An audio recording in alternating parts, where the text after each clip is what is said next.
बिस्मिल्लाहिर्रहमानिर्रहीम। मैं हूं उमर हयात खान और आज 10 फरवरी है। तहरीक लब्बैक के हवाले से बड़ी अहम खबर सामने आई है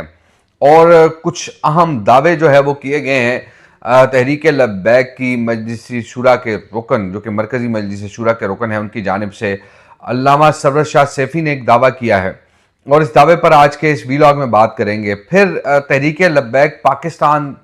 आगे मुस्तकबिल में क्या प्लानिंग कर रही है, इस हवाले से आज के इस वीलॉग में बात करेंगे। कुछ मेरे जो तहरीक लब्बैक के ज़राए हैं उनसे मेरी बात हुई है और उन्होंने ये मुझे बताया है कि तहरीक लब्बैक पाकिस्तान एक ऐसी स्ट्रेटजी जो है वो बनाने जा रही है कि जिसके तहत यानी पहला जो मरहला था उसमें जो है वो अदालतों की तरफ रुजू किया गया और अदालतों से जो है वो रिलीफ लेने की कोशिश की गई और जो केस है वो अदालत में, जो अपील है, दरख्वास्त है, वो अदालत में दायर की गई। और अब तहरीक लब्बैक पाकिस्तान जो है एक स्टेप आगे जा रही है। यानी जिस तरह हमने देखा कि तहरीक इंसाफ ने 8 फरवरी को मुल्क में पहिया जाम और शटर डाउन हड़ताल की कॉल दी थी, जो कि हमें उस तरह कामयाब होती हुई नज़र नहीं आई फिर, लेकिन तहरीक इंसाफ ने उसको शाम के एहतजाज में बदल दिया। लेकिन खैबर पख्तूनख्वा के अंदर तहरीक लब्बैक ने बड़े पैमाने पर जो है वो एहतजाज का दावा किया और ये भी दावा किया कि बलूचिस्तान और खैबर पख्तूनख्वा में जो मार्केटें और बाजार थे वो बंद थी और हड़ताल थी। लेकिन अब तहरीक लब्बैक पाकिस्तान क्या करने जा रही है? तहरीक लब्बैक पाकिस्तान इस हवाले से एक अहम मुशावरती इजलास तलब करने जा रही है और उस इजलास में तहरीक लब्बैक पाकिस्तान जो है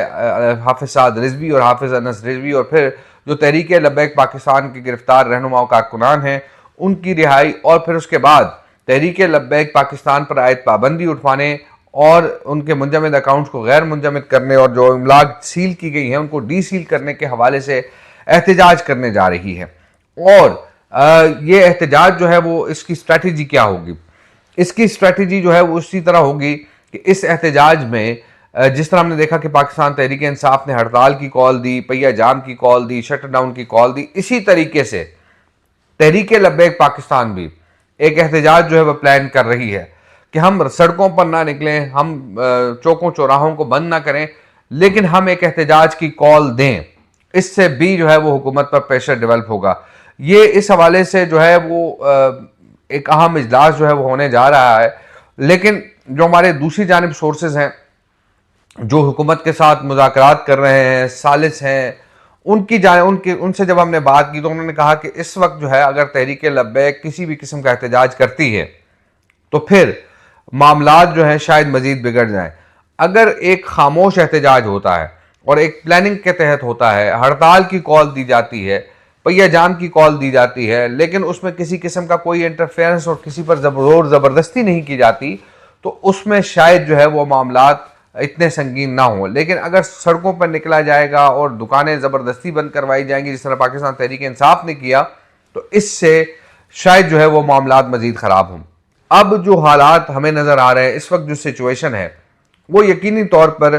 तहरीक लब्बैक पाकिस्तान के हक में है। जो कुछ हुआ माजी में वो यानी आज से 3-3.5 माह पहले जो हुआ वो एक और चीज़ थी, लेकिन अब जो है वो एक डिफरेंट हालात हमें नज़र आ रहे हैं, क्योंकि जो सालिस है या मुज़ाकराती टीम है हुकूमत से जो बातचीत कर रही है, वो मुज़ाकराती टीम जो है वो अब बेहतरी लाने की ख्वाहा है और आगे मजीद बेहतरी की गुंजाइश भी मौजूद है।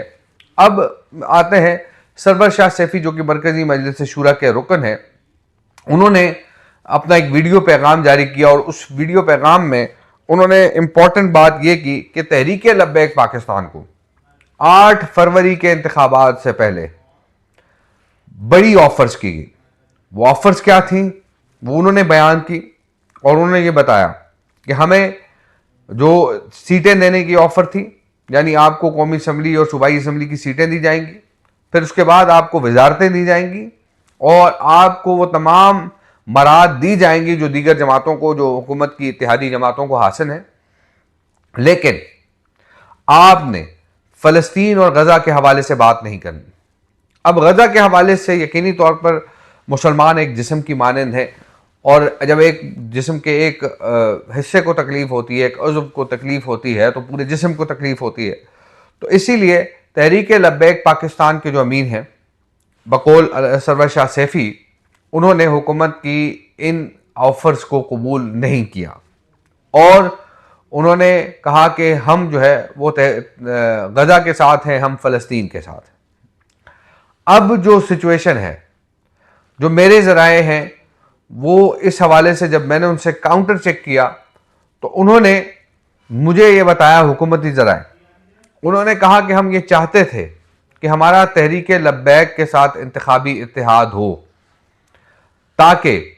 जो हमें 8 फरवरी को पीटीआई की जानिब से टफ टाइम दिया गया था, उस टफ टाइम को हम ख़त्म कर सकें। और हमारी ये प्लानिंग थी कि हम तहरीक लब्बैक के साथ इंतखाबी इत्तेहाद करके जहाँ पे तहरीक लब्बैक का वोट है वो हम हासिल करें और कुछ सीटें जो हैं वो हम तहरीक लब्बैक को दे दें, यानी 2 से 3 या 4 सीटें हम कौमी असम्बली की दे दें और पंजाब असम्बली में उनको 2 से 3 सीटें दे दें, सिंध असम्बली में उनको 1-2 सीटें दे दें और बलूचिस्तान और खैबर पख्तूनख्वा में अगर जहाँ तहरीक लब्बैक के कैंडिडेट मजबूत हैं तो उनको 1-2 सीटें वहाँ से दे दें। तो एक जो है हमारी ये प्लानिंग थी, लेकिन हुकूमती ज़राए ने यह बताया कि तहरीक लब्बैक ने हमारी इस जो ऑफ़र है उसको नहीं माना और उन्होंने कहा कि हम आपसे इत्तेहाद नहीं करेंगे। तो ये जो सरवर शाह सैफी साहब की बात है, इसको मैंने काउंटर चेक किया और इस हवाले से जो हुकूमती शख्सियत है उनसे मेरी बात हुई तो उन्होंने मुझे ये बताया। अब एक और मामला यहाँ पे हुआ है, वो मामला ये हुआ है कि तहरीक लब्बैक पाकिस्तान के साथ इत्तेहाद ना करने के हवाले से जो हुकूमती इत्तेहादी जमात है उसकी जानिब से रेजिस्टेंस सामने आई थी और जिसकी वजह से हुकूमत ऑफर्स दे के जब उनसे मुशावरत की गई तो उन्होंने कहा कि हम इस इत्तेहाद का हिस्सा नहीं हैं और हम ये चाहते हैं कि आप इस इत्तेहाद का हिस्सा ना बने। यानी ये हुकूमती इत्तेहादी जमात की जो बात थी वो मैं आपको बता रहा हूं, जो इस वक्त भी इत्तेहादी है, और उन्होंने बाकायदा तौर पर इसकी मुखालफत की। अब